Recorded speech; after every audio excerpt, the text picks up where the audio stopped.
pedimos que o Senhor continue ministrando ao nosso coração. Nós nunca podemos abrir mão da unção, da presença manifesta de Cristo Jesus. E nós queremos que o Senhor continue ministrando, em nome do Senhor Jesus Cristo. Em nome do Senhor Jesus Cristo.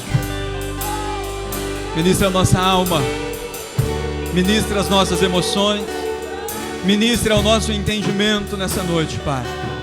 Mas principalmente, que o Senhor ministre ao nosso espírito, porque é no nosso espírito que nós recebemos a revelação da Tua palavra.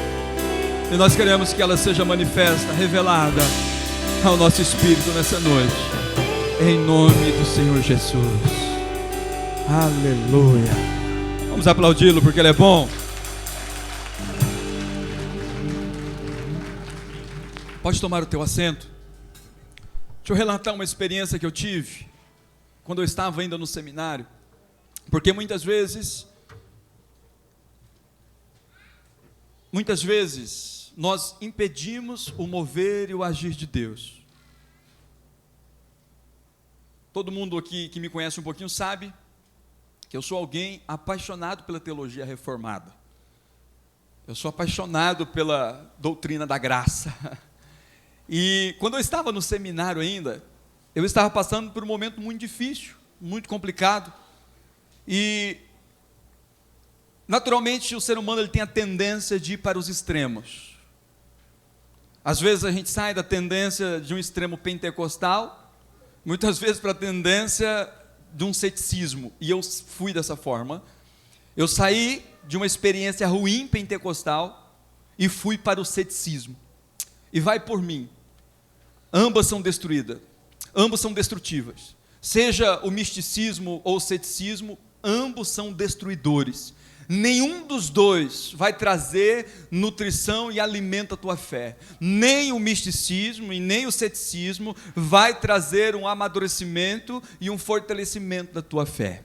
Por isso que é importante a gente ter o equilíbrio. A palavra de Deus diz que a moderação em tudo é boa. Salomão já dizia isso. Olha, a moderação em tudo é boa. E quando nós falamos de moderação, nós estamos falando de olhar as coisas com todas as óticas, não somente com uma vertente. E eu estava naquele período muito cético da minha vida e passando por muita dificuldade, e eu fazia escala numa igreja bem tradicional, muito conservadora no sentido de culto mesmo, muito tradicional. O pastor nunca fazia apelo, ele ministrava e nunca chamava alguém para vir à frente, para orar, simplesmente encerrava, coração simples ali, terminava. E nesse dia eu estava com o meu coração muito aflito, muito angustiado, e naquele dia ele fez um apelo. Ele disse: olha, se tem alguém aqui passando por algum problema, por alguma crise, está precisando de um toque do Espírito Santo de Deus, você vai vir à frente aqui e eu quero orar por você. Irmãos, eu fui, confesso para você que eu fui com o coração assim, cético. Falei, ele está pedindo, eu vou. E eu fui. E eu tive uma experiência tão sobrenatural com Deus naquele momento, naquele dia, que a hora que ele orou, ele começou a ministrar, o meu coração foi tomado por uma paz, por uma tranquilidade tão grande que eu não sei de onde que veio aquilo. E daquele dia em diante o meu coração foi sarado. Por uma simples oração, um apelo que aquele pastor fez de vir aqui à frente, ele orar por mim, e eu fui nem acreditando naquilo. E naquele dia o Espírito de Deus me tocou de uma forma especial. Então quando nós muitas vezes estamos aqui, se a gente não tomar cuidado, a gente fica... Nós tínhamos um costume de falar no seminário que dentro do islamismo tem os xiitas, dentro dos evangélicos tem os xaatos. São aquelas pessoas que o culto tem que ser do jeito delas, da forma delas. Se não sair do jeito dela, ela já não consegue adorar, não consegue cultuar. Entenda o seguinte: Deus no decorrer da história, Ele teve as suas formas de agir. Teve um momento que Ele se calou, Ele não falou. Teve momento que milagres extraordinários aconteceram, mas teve momento que não se viu nenhum milagre por muito tempo. Porque Deus tem os seus momentos de agir, as suas formas de agir, e nós temos que entender que o Espírito de Deus, Ele age na forma certa, no tempo certo, com as pessoas certas, e nós temos que estar com o nosso coração aberto para isso. Então é muito importante você ter o teu coração livre, muitas vezes, da religiosidade, que muitas vezes impede o agir do Espírito. Eu, no decorrer do meu ministério, eu tive muitas experiências com Deus. E há pouco tempo, não muito, mas depois que eu voltei do seminário, um tempo depois, eu tive uma experiência especial com isso também.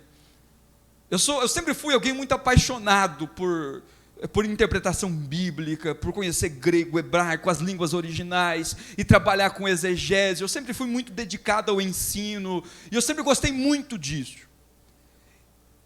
E um dia Deus ministrou ao meu coração algo que eu não estava pensando e não estava planejando. Como eu sempre digo, é nos momentos de crise que a gente aprende, não é nos momentos bons. Eu tenho certeza que você sabe disso. É nos momentos de crise que você aprende, é nos momentos de dores que você aprende.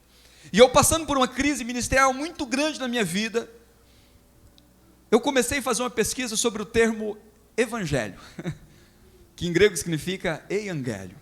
E eu comecei a pesquisar o que de fato significa evangelho. Porque Jesus disse que após a prisão de João Batista, ele saiu anunciando o euangélio, o evangelho. E naquele estudo Deus ministrou ao meu coração, não sei se você sabe, mas o termo euangélio significa boa notícia. E uma boa notícia de guerra, que naturalmente era alguém enviado à frente do exército, anunciando à cidade que eles venceram a batalha. Esse era o evangelista, era alguém que levava à cidade uma boa notícia, muitas vezes ao rei ou à cidade, dizendo o seguinte: nós vencemos essa guerra. E naquele momento, quando eu estudei o significado daquela palavra a fundo, e eu entendi que o evangelho significa uma boa notícia, vocês não têm ideia de como que aquilo mudou por completo o meu ministério, as minhas ministrações, as minhas pregações e a minha forma de ver Deus, porque eu entendi que Deus sempre tem ao nosso coração uma boa notícia. Você vai ligar a TV que você vai ver coisa ruim, você vai ver as análises políticas, econômicas, o que você vai ver é naturalmente notícias ruins, mas quando você vai para a palavra de Deus, você olha e vê a igreja, a palavra de Deus sempre tem uma boa notícia para você. Não importa onde você esteja, não importa o que você esteja passando, aquele que está em Cristo, alicerçado em Cristo, sempre vai ter uma boa notícia da parte de Deus. A notícia ruim nunca vai ser a última notícia que Deus vai te dar. E aquilo mudou a minha vida, aquilo mudou meu ministério, a forma de ver Deus, a forma de relacionar com Deus. Eu entendi que nos momentos difíceis, Deus sempre tem uma palavra de consolo. Nos dias de tribulação, Ele sempre vai ser o meu refrigério e o meu socorro. E eu por muito tempo, irmãos, achava que Deus realmente punia as pessoas, no sentido de colocar uma enfermidade, colocar um mal. Como eu vi nessa epidemia, muitas pessoas falando isso. Não, foi Deus que enviou esse vírus, foi Deus que fez isso, foi Deus que fez dessa forma. Eu sei que é Deus que faz o bem e cria o mal. A palavra de Deus nos garante isso. Mas nós nunca podemos atribuir a Deus, presta atenção nisso, nós nunca podemos atribuir a Deus como autor direto do mal, porque isso é blasfêmia, porque nele só há bondade. Ele permitiu, eu sei, acontece, Ele permitiu, mas o mal não é problema de Deus, o mal é problema de nós criaturas, não é do Criador. Deus, Ele tornou o mal possível, mas nós criaturas tornamos o mal real. Então você jamais pode olhar para as suas aflições e dizer é Deus que está fazendo isso, que não é, porque a palavra de Deus diz que Ele é o socorro bem presente na angústia. Eu elevo meus olhos para os céus, para os montes, de onde me virá o socorro? O meu socorro vem do Senhor, que fez os céus e a terra. É Ele que oferece o socorro, não é Ele que oferece o castigo. Então, quando nós olharmos para a graça, para as boas novas, nós devemos ter o nosso coração livre, nós devemos ter o nosso coração aberto, que Deus sempre tem uma palavra de consolo, de consciência de perdão. O Espírito, o papel do Espírito é trazer consciência de perdão, não de que você é pecador, isso você já sabe, todos nós sabemos, a lei diz isso, que eu sou pecador, e ponto final. Mas eu preciso da graça, do favor de Deus, para que eu tenha consciência do meu perdão. Por muito tempo eu achava que a ministração que alcançava o coração das pessoas era aquela ministração dura, aquela ministração exortativa, aquela ministração muitas vezes que afrontava o coração das pessoas. Eu pensava dessa forma, até um dia, estudando o que significa a palavra de Deus, os efeitos da palavra de Deus, Paulo disse assim: toda a escritura é útil para o ensino, para a correção, repreensão, exortação, e todas aquelas palavras que ele diz acerca da palavra. Eu não sei se você sabe, mas a palavra exortação, ela significa encorajamento. É um termo a junção de dois termos significa paracaléu, trazer para perto e encorajar. Então todas as vezes que você estiver sem saber o que fazer, desanimado, desmotivado, há uma palavra de Deus que te encoraja e diz: olha, põe-te de pé, levanta, porque você é filho de Deus, você é filho do Altíssimo. Eu estou contando essa experiência para vocês porque isso mudou a minha vida. 2 palavras da palavra de Deus, só 2 palavras mudou a minha vida, mudou o rumo do meu ministério, mudou a minha fé e mudou a forma de ver as coisas. Talvez você está aqui hoje, tudo que você precisa é de uma palavra, nem de 2. A minha vida mudou com 2 palavras, e depois de muito tempo já no pastoreio. O que eu quero dizer para você é que, talvez você entre aqui e você fala: tudo que eu preciso é que Deus fala comigo. Às vezes é uma palavra que o Espírito de Deus vai ministrar no teu coração e a tua vida vai ser mudada, transformada para sempre. Diga assim: eu creio que o Espírito de Deus tem uma palavra ao meu coração. Amém? Vamos aplaudir Jesus por isso? Então, não seja chato, nem xiita, seja cheio do Espírito Santo de Deus, amém? Deixa o Espírito fluir através de você. Hoje eu quero trazer uma reflexão muito rápida, que está em Neemias capítulo 1, do verso 1 ao verso 4. Eu quero trazer essa reflexão, porque no domingo passado nós falamos sobre ciclos, e a importância de você aprender com os ciclos, amém? Quem estava aqui domingo, diga amém. Se você não estava, depois tem a pregação em áudio, você pode ouvir também, em vídeo, está disponível também, ok? E nós falamos sobre a importância, da hora que você passar por um momento difícil, você aprender algo com aquele momento difícil, com aquela crise. Sabe por que nós estamos sempre vivendo os mesmos problemas, sempre vivendo as mesmas crises? Porque nós não aprendemos com ela. Quando nós aprendemos, elas não voltam. Pode até vir outra diferente, mas se eu aprendi diante de uma tribulação, ela não volta. Os problemas estão sempre voltando porque nós passamos por aquela crise, entramos nela e saímos dela sem aprendizado. Mas quando a gente tem um aprendizado naquele ciclo, naquela estação, o que acontece? Ela vai começar, ela vai terminar, independente se eu aprendo ou não. Mas se eu aprendo, nesse intervalo onde ela começou, ela terminou, aquele problema não volta mais, porque eu tive um aprendizado. E nós falamos sobre a importância de resistir, de persistir no dia de tribulação e aprender. Porque quando nós aprendemos, nós não iremos estar sempre voltando e caindo nos mesmos pecados, não é assim? Já percebeu? Nós estamos sempre nos mesmos pecados, com as mesmas dificuldades, com as mesmas crises, com os mesmos problemas. Por quê? Porque nós não aprendemos. Diga assim: eu aprendi. Aleluia. E hoje eu quero dar continuidade falando sobre recomeço. Porque para que você aprenda, cresça, avance, você precisa aprender a recomeçar. E uma das coisas mais difíceis para nós é recomeçar. Eu não sei se você sabe, mas todos os dias nós recomeçamos algo na nossa vida. Se você levantou hoje de manhã, você recomeçou. Se você está aqui e veio domingo passado, hoje você recomeçou.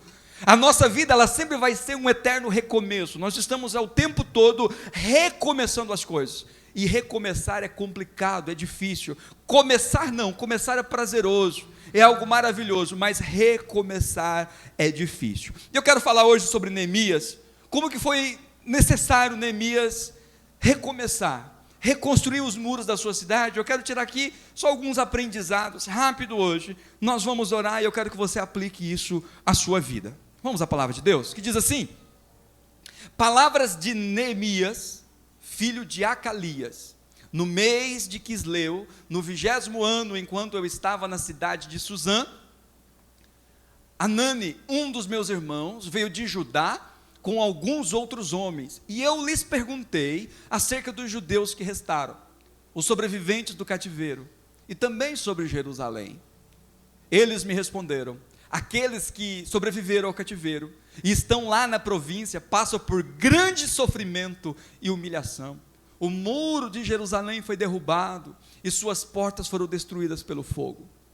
Quando ouvi essas coisas, sentei-me e chorei. Passei dias lamentando-me, jejuando e orando ao Deus dos céus. Amém pela palavra de Deus? Só até aqui. Israel estava retornando para sua casa, para sua nação, seu povo. E nesse tempo, Neemias estava aqui como copeiro do rei da Pérsia, ainda servindo ali. E ele teve contato com algumas pessoas que já estavam em Jerusalém, que já estavam em Israel, e ele perguntou: como que está Jerusalém? Como que está a nossa cidade? Como que está o nosso país? E a notícia foi ruim. Deixa projetado aí o verso 3, por gentileza. Porque a notícia que ele teve é o seguinte: olha, eles estão passando por grande sofrimento e muita humilhação, porque a cidade está destruída, o muro foi derrubado, as portas foram consumidas pelo fogo, está uma situação muito difícil. E, naturalmente, aquilo fez com que Neemias fosse tomado por uma tristeza e uma angústia ali muito grande, a ponto dele dizer no verso 4, ele diz o seguinte, que quando ele ouviu essas coisas, ele sentou e chorou amargamente.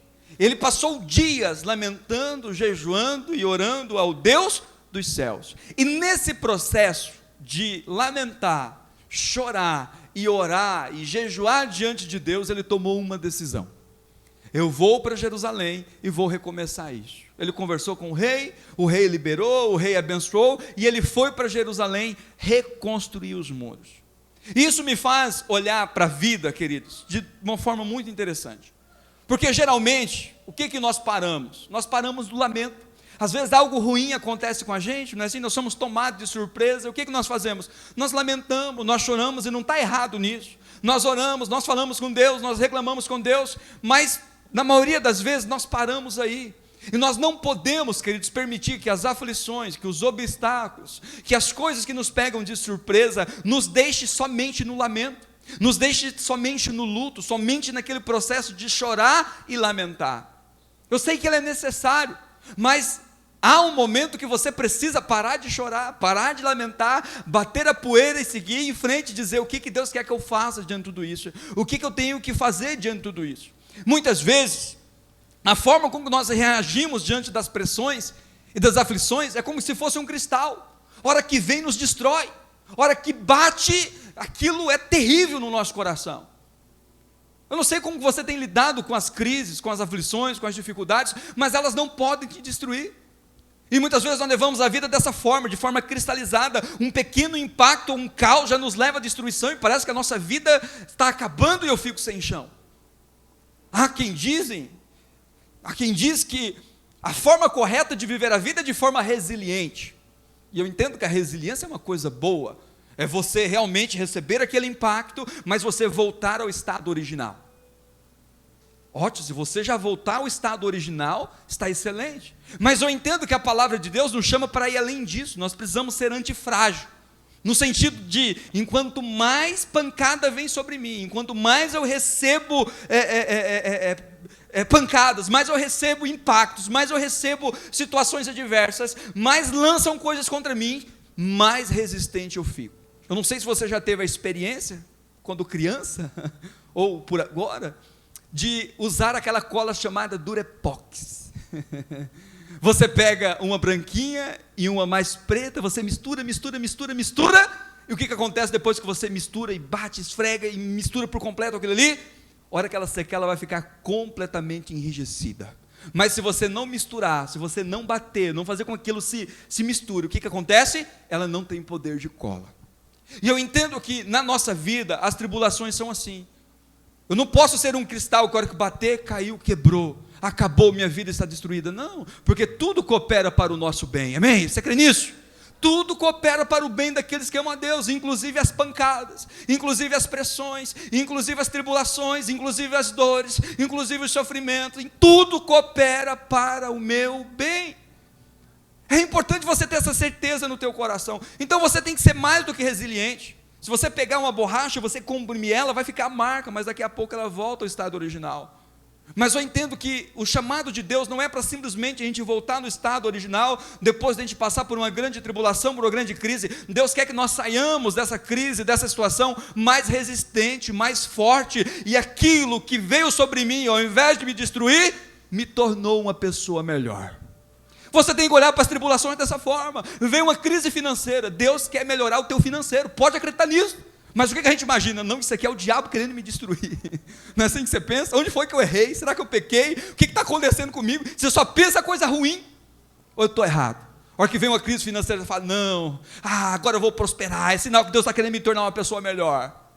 Para você crer dessa forma, você precisa viver pela fé. Se você olhar pelos olhos naturais, você vai olhar para a crise e vai imaginar o quê? Vai me destruir, eu vou ser destruído, eu vou ser quebrado, eu vou ser arruinado. Mas não, aquele que vive pela fé, olha para as tribulações e diz, isso não é para me destruir, isso é para me tornar uma pessoa melhor. Vem uma crise no seu casamento, você acha que o seu casamento vai acabar? Não, não é. Vai passar daquela crise, sabe o que vai acontecer com o seu casamento? O seu casamento vai ficar ainda melhor. É sempre assim. Mas você precisa ver as coisas dessa forma, você precisa olhar para as dificuldades dessa vida dessa forma. Elas não vêm para me destruir, elas vêm para me tornar uma pessoa melhor, elas vêm para melhorar. Então, se você está passando por uma crise financeira aí, alegre teu coração, porque se você aprender com esse processo, você vai sair disso, pode ter certeza, alguém preparado para crescer financeiramente. Se você está numa crise espiritual, pastor, não estou conseguindo orar, não estou conseguindo jejuar, eu estou com dificuldade de ir nos cultos, significa que Deus quer te levar para um outro nível. Deus quer que você mude o relacionamento com Ele, e a hora que você entender isso, meu irmão, as coisas vão fluir, as coisas vão acontecer. Talvez você está aí querendo exercer o ministério, e as coisas estão amarradas, as coisas não fluem, e tudo parece que não sai do lugar. É hora de você olhar para Deus e entender o seguinte: Deus está querendo despertar o meu ministério, Deus está querendo trazer uma revolução no meu ministério. Isso não é para me destruir, não significa que eu não tenho chamado, é que Deus está querendo me dar algo novo, algo maior, algo melhor. Diga, eu creio. Então você tem que ver as coisas dessa forma. Nós não podemos simplesmente ser cristãos que se alegram somente quando as coisas estão boas, quando eu estou crescendo, estou frutificando, o meu financeiro está bom, eu estou com saúde, os meus filhos estão uma bênção, tudo na minha vida está fluindo. Não, entenda que as tribulações vêm para melhorar, para aperfeiçoar e fazer de você alguém mais resistente. Mas para isso, você precisa aprender a recomeçar. Os muros de Jerusalém aqui precisavam ser reconstruídos, eles precisavam ser restaurados. E para que você recomece e aprenda com isso, entenda o seguinte: você precisa passar pelo fracasso. Se você precisa recomeçar, é que alguma coisa, alguma área na tua vida fracassou, e está tudo bem. Para que a gente recomece, é necessário que a gente fracasse. E vai chegar um momento da tua vida que você vai fracassar em alguma área. Talvez você vai fracassar como pai, talvez você vai fracassar como mãe, talvez você vai fracassar como marido, como esposa, como profissional. Vai chegar uma hora da sua vida, como líder, como cristão, vai chegar um momento na tua vida, presta atenção nisso, não estou profetizando maldição não, é realidade. Vai chegar um momento na tua vida que você vai fracassar em alguma área, e eu te pergunto, como que você vai reagir? O que você vai fazer? Vai jogar tudo para o alto, falar, minha vida acabou, não tem mais jeito, eu sou um fracassado? Não. Você precisa aprender a recomeçar. Todo começo ele é empolgante, mas o recomeço é difícil. Lembra de Jesus? Na cruz, ali ele estava recomeçando, ele recomeçou na cruz. Mas lembra como Deus começou? Deus começou colocando o homem no jardim do Éden, no paraíso, num lugar fantástico. Entenda que muitas vezes o começo ele vai ser empolgante, ele vai ser maravilhoso, ele vai ser cheio de entusiasmo. Mas recomeçar, você tem que aprender a recomeçar com dores. Talvez você está aqui e você fala, pastor, eu sei que eu preciso recomeçar, mas eu não estou tendo nenhuma vontade, eu não estou tendo nenhuma alegria em recomeçar, eu não estou tendo nenhuma empolgação em começar. Não precisa. Você não vai conseguir recomeçar tendo alegria nesse processo. Se você faliu uma empresa e ela quebrou e você tem que recomeçar, isso é doloroso. Se você comprou um carro a duras penas, bateu, ele teve perca total, e você tem que comprar um outro carro, isso é angustiante, porque você vai ter que começar tudo de novo. Então entenda que para que você recomece, você precisa entender a necessidade. Recomeçar não é questão de ter alegria para fazer isso, é uma questão de necessidade. Talvez no seu espiritual você precisa recomeçar, no seu ministério você precisa recomeçar, no teu casamento você precisa recomeçar, mas você está querendo ter alegria, ter vontade, ter entusiasmo, ter empolgação para isso? Não, o que vai mover você e conduzir você a recomeçar é a necessidade, precisa. Eu entendo que Neemias aqui não tinha nenhuma alegria, nenhum entusiasmo de ir lá reconstruir aquele muro, mas ele sabia que aquele muro precisava ser reconstruído, e ele foi debaixo de lamento, ele foi debaixo de choro, e aquele muro foi reconstruído. Eu quero desafiar você hoje a entender o seguinte: você precisa recomeçar, e não importa se você tem vontade ou não, se você tem alegria ou não, isso não importa, porque o recomeço muitas vezes ele é cheio de medo, cheio de choro, cheio de lamento, cheio de dificuldade, de crises, mas você precisa entender a necessidade, e no meio dessa angústia, recomeçar. Ele passou dias lamentando, orando e jejuando a Deus. Tem coisas, presta atenção, irmãos, tem coisas na nossa vida que as pessoas não estão preparadas para ouvir. Eu entendo que lamento, ninguém está preparado o suficiente para ouvir o nosso lamento. O texto diz aqui que ele não foi em nenhum lugar, nenhuma pessoa lamentar. Quem que ele foi? Ele diz: passei dias lamentando, jejuando e orando a quem? Ao Deus dos céus. Então talvez você está aqui e você está vivendo dias de lamento. É hora de você olhar para Deus e falar: Senhor, eu sei que o Senhor me entende. As pessoas não me entendem, a minha família não me entende, talvez os irmãos da igreja não me entendem, mas eu sei que o Senhor me entende, e eu sei que o Senhor vai me dar uma direção diante de tudo isso. Talvez você tenha desejado muito que as pessoas te entendam. Para com isso, as pessoas não vão te compreender, as pessoas não vão te entender. Você precisa aprender a recorrer a Deus quando precisa recomeçar. Você pode chorar diante dEle, lamentar diante dEle, porque a hora que você fazer isso diante dEle, Ele vai te colocar de pé. Às vezes você vai lamentar para as pessoas, você vai reclamar para as pessoas, sabe o que elas vão fazer? Te colocar mais para baixo. Você vai lamentar para as pessoas e a sua situação vai sair pior.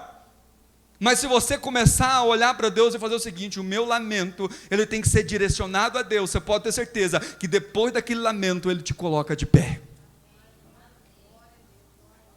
Jeremias escreveu um livro chamado Lamentações, mas todas aquelas lamentações foram direcionadas exclusivamente a Deus e a nenhum outro homem. Você quer recomeçar? Aprenda a lamentar para Deus, não para as pessoas. Pare as reclamações, pare as lamentações que você tem direcionado às pessoas, e você vai canalizá-las para Deus. Talvez você tenha lamentado para as pessoas e você tenha continuado caído, porque elas não têm poder de te colocar de pé. Muito pelo contrário, elas têm te afundado. É hora de você mudar e dizer o seguinte: eu vou recomeçar a minha vida, falando das minhas crises, dos meus lamentos, para o meu Deus, o meu pastor, o meu Pai que está nos céus. É Ele que vai te curar, irmãos, é só Ele. Eu não estou aqui oferecendo nada para você, eu não tenho nada para te dar, mas eu tenho um Deus que tem tudo para te dar, e no depósito dEle, no celeiro dEle, nunca falta nada. Aonde você tem buscado socorro? Na vida do pastor Zeca, no seu psicólogo, no seu médico? Nada contra, porque eu estou aqui, e você está aqui me ouvindo. Nada contra você ir no seu médico, no seu psicólogo, no seu psiquiatra, mas, irmãos, entende que há uma fonte poderosa, onde você pode realmente lamentar e sair de lá curado, que é na presença de Deus. Continue lamentando. O texto diz que ele passou dias lamentando, mas na presença de Deus, e Deus deu para ele uma porta, Deus deu para ele uma direção, e ele reconstruiu Jerusalém. Eu quero desafiar você hoje a recomeçar. Talvez você está com tudo parado, os teus muros estão caídos, a sua família está destruída, você está destruído, mas você precisa recomeçar. Você não pode viver só de lamento, você não pode viver só de choro, você não pode viver só reclamando da vida. Não, você tem que ouvir a voz de Deus e continuar caminhando. Você precisa entender que é necessário recomeçar. Não é uma questão de vontade, não é uma questão de entusiasmo, não é uma questão de alegria, é uma questão de necessidade. Vamos declarar isso? Eu vou recomeçar. Não é porque eu tenho vontade, é porque eu tenho necessidade. Sabe o que eu acho interessante na vida de Neemias? É que quando ele começou a reconstruir, olha que diz, capítulo 2, verso 3, como que estava a cidade de Jerusalém? Ele diz assim, que a cidade estava em ruínas e as suas portas foram destruídas pelo fogo. Na parte final diz o seguinte: ela estava em ruínas e as suas portas foram destruídas pelo fogo. A cidade, presta atenção nisso, a cidade estava completamente destruída. E aqui está um ponto chave se você quer recomeçar. Ele não falou, eu vou lá e vou reconstruir toda a cidade.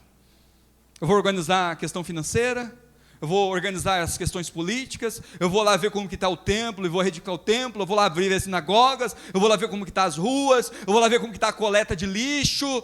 Não, ele foi lá e falou o seguinte: eu vou lá para consertar o muro. Sabe por que muitas vezes nós não recomeçamos? Presta atenção nisso. Sabe por que muitas vezes nós não recomeçamos? Porque nós queremos consertar tudo de uma vez. Nós queremos que as coisas se ajustem e consertem tudo de uma vez. Não, você não precisa consertar e ajustar tudo de uma vez. Você precisa saber o que é essencial. Comece pelo essencial. Talvez o que precisa ser restaurado na tua vida é o seu espiritual. Talvez o que precisa ser restaurado na sua vida é o seu ministério. Talvez o que precisa ser restaurado na sua vida é a sua fé, é a oração, é a consagração, é o jejum, não sei, algo precisa ser reconstruído. Mas entenda o seguinte: por mais que esteja tudo destruído, você não precisa restaurar tudo. Uma atitude que você toma e que ela seja essencial, naturalmente as demais coisas serão reconstruídas. Muros aqui representa segurança, proteção. Talvez tudo que você precisa se sentir seguro, se sentir protegido para continuar. O que tem te tirado a segurança? O que tem te tirado a paz? O que tem te deixado mal?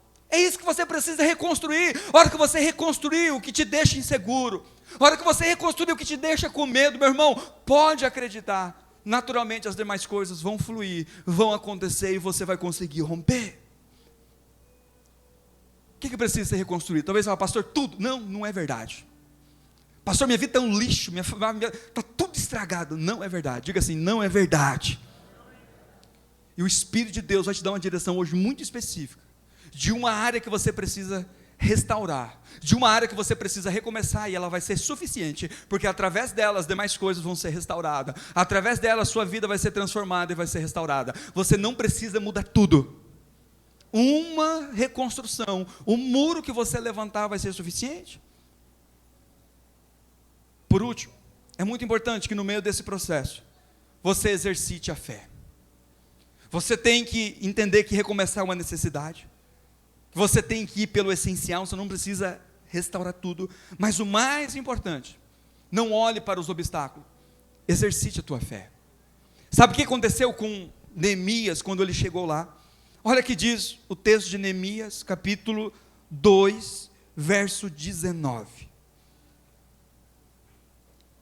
Quando, porém, Sambalate, o horonita, Tobias, o oficial amonita, e Gesem, o árabe, souberam disso, o que eles fizeram?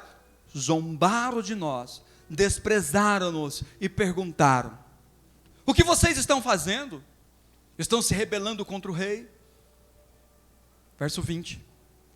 Eu lhes respondi, presta atenção nessa resposta: o Deus dos céus fará que sejamos bem-sucedidos. Vamos declarar isso? O Deus dos céus fará que sejamos bem-sucedidos. Nós, os seus servos, começaremos a reconstrução, mas, no que lhe diz respeito, vocês não têm parte nem direito legal sobre Jerusalém, e em sua história não há nada memorável que favoreça vocês. Sabe o que aconteceu aqui, irmãos? Vou falar uma coisa para você. Quem tem ministrado sobre o teu coração? Quem tem ministrado sobre você? A hora que ele começou aquela construção, sabe o que aconteceu? Aconteceu pessoas, volte lá no verso 19. O verso 19 vai dizer que apareceu pessoas que zombaram e desprezaram eles. Sabe o que isso significa? Que você tem que saber quem você ouve. Porque dependendo de quem você ouve, presta atenção, dependendo de quem você ouve, ou a tua fé vai ser aumentada ou ela vai ser diminuída. Dependendo diante de quem você está sendo ministrado, a tua fé está sendo aumentada ou ela está sendo destruída. Não há neutralidade. Presta atenção nisso. Não há neutralidade. Ou a tua fé está sendo ministrada por alguém e ela está edificando, ou a sua fé está sendo ministrada por alguém e ela está sendo destruída. Sabe o que ele disse? Que ele disse acerca de vocês. Presta atenção lá no verso 20. Olha o que ele diz. Ele diz palavras pesadas na parte final. Ele diz assim: olha, vocês não têm parte nem direito legal sobre Jerusalém, e a sua história não há nada de memorável que favoreça vocês. A pergunta que você tem que fazer é: essas pessoas que têm zombado de você, essas pessoas que têm talvez ridicularizado você, Quem são essas pessoas? Elas têm autoridade para falar? Ou são pessoas desprezíveis? Está dizendo em outras palavras aqui, eu não vou ouvir o que vocês estão dizendo, porque vocês são desprezíveis, vocês não têm nada para me oferecer, irmãos, e vai por mim. Tem muitas pessoas desprezíveis que não são dignas de serem ouvidas, muitas, e você pode ter certeza disso. Se você continuar dando ouvido para essas pessoas desprezíveis, você vai terminar que nem elas. É por isso que você não pode olhar para essas pessoas, você não pode olhar para os obstáculos, você tem que olhar para Deus. O meu Deus, o Deus dos céus, fará que eu serei bem sucedido. Porque se você olhar para você, você vai ver muitas fraquezas, muitos defeitos, muitas situações que você fala, estou perdido mesmo, essa pessoa tem razão. Porque, irmãos, pensa comigo, se alguém chegar aqui e falar para mim, pastor, o senhor é um inútil, eu falo, você tem razão, ele não está errado. Se alguém chegar e falar isso para você, ele também não está errado, porque tudo que nós temos é o dom gratuito de Deus, é o favor de Deus. Não é isso que Jesus disse? Aquele que fazer tudo que o mestre mandar, e fazer tudo, e voltar fazendo tudo o que fez, o que ele disse? Se ele fez só o que foi lhe pedido, e fez tudo o que pediu, não passa de um servo inútil. Agora, espera aí, eu vou aceitar isso sobre a minha vida? Não, eu sou inútil, mas pela graça de Deus, pela fé em Cristo Jesus, Ele me fez útil. Então é muito importante você saber quem você ouve nesse processo. Muitas pessoas, presta atenção nisso, muitas pessoas te querem bem, mas não melhor do que elas. É duro a gente aprender isso no decorrer da caminhada. Tem muitas pessoas que te querem ver bem, é verdade, elas querem ver você bem, mas a hora que você se tornar melhor do que elas, vai se tornar um problemão. Então você tem que saber que essas pessoas você não pode ouvir, elas não podem ministrar sobre você, porque elas não querem o seu bem. Recomeçar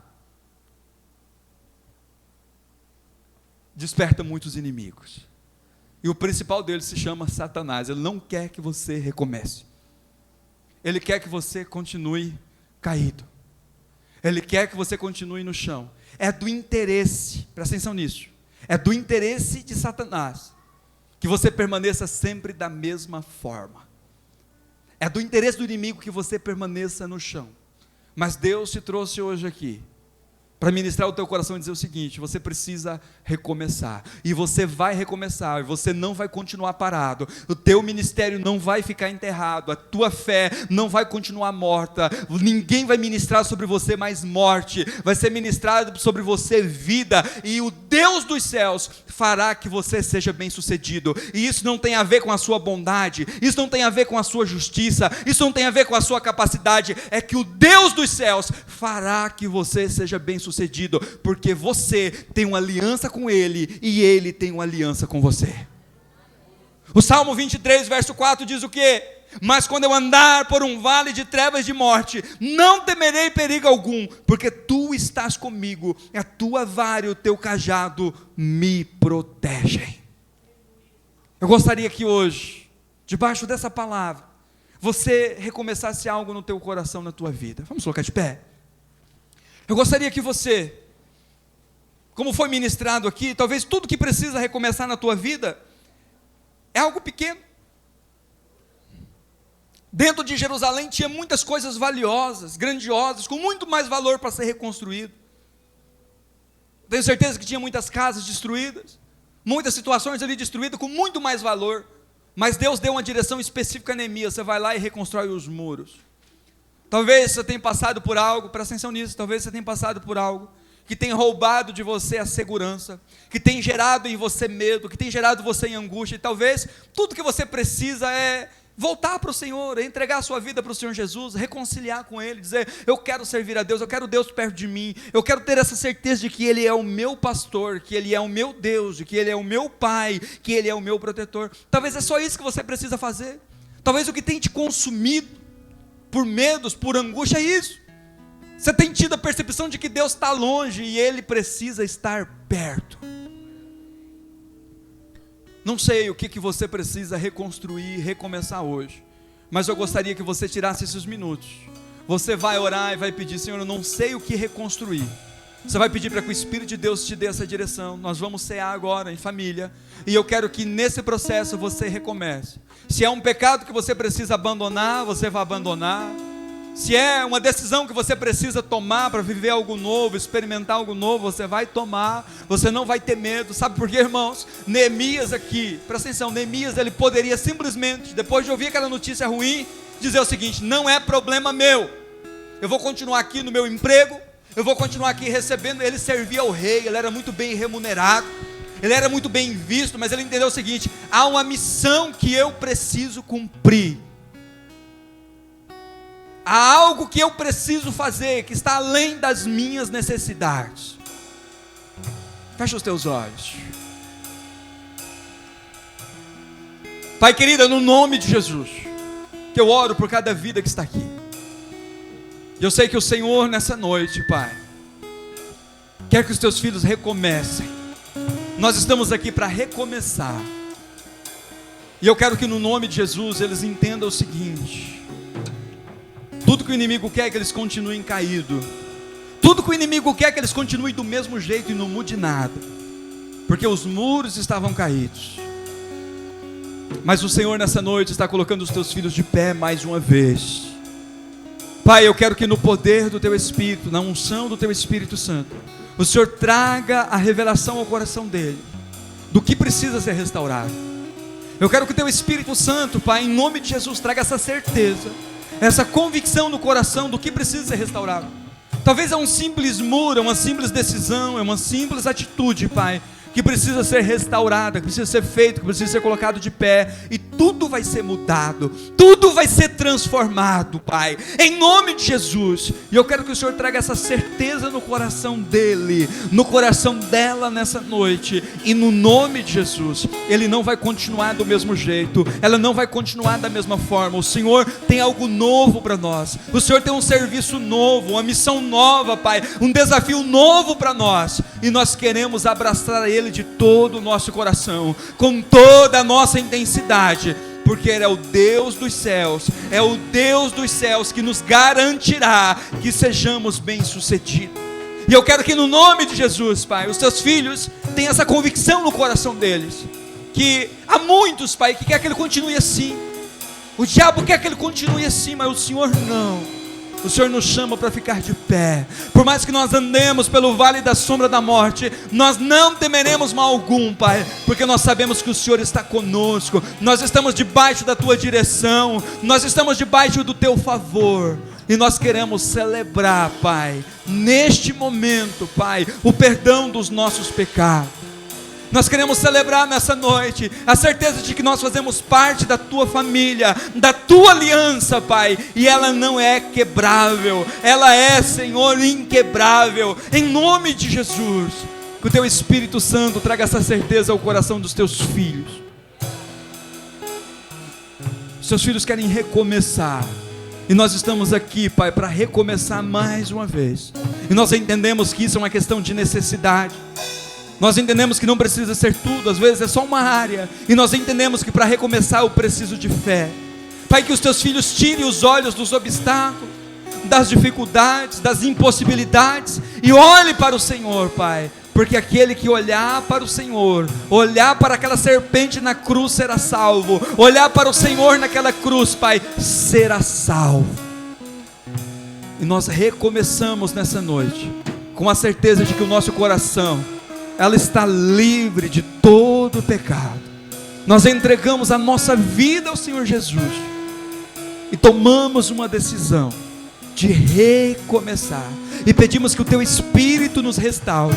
Pai, aqueles que estão sem força para recomeçar, eu ministro sobre eles a unção do Senhor que coloca de pé, a unção que despedaça o jugo, a unção, Pai, que no nome de Jesus, Pai, renova as forças, capacita, fortalece. Aquele que está abatido, desanimado, vai ser novamente encorajado, Pai, e vai voltar a colocar a mão no arado, e ele vai reconstruir o muro, e ele vai continuar servindo ao Senhor, e o favor do Senhor continuará sobre ele. Aonde ele pisar os pés vai ser abençoado, aonde ele colocar as mãos será próspero, porque o Deus dos céus garantirá que ele será bem sucedido.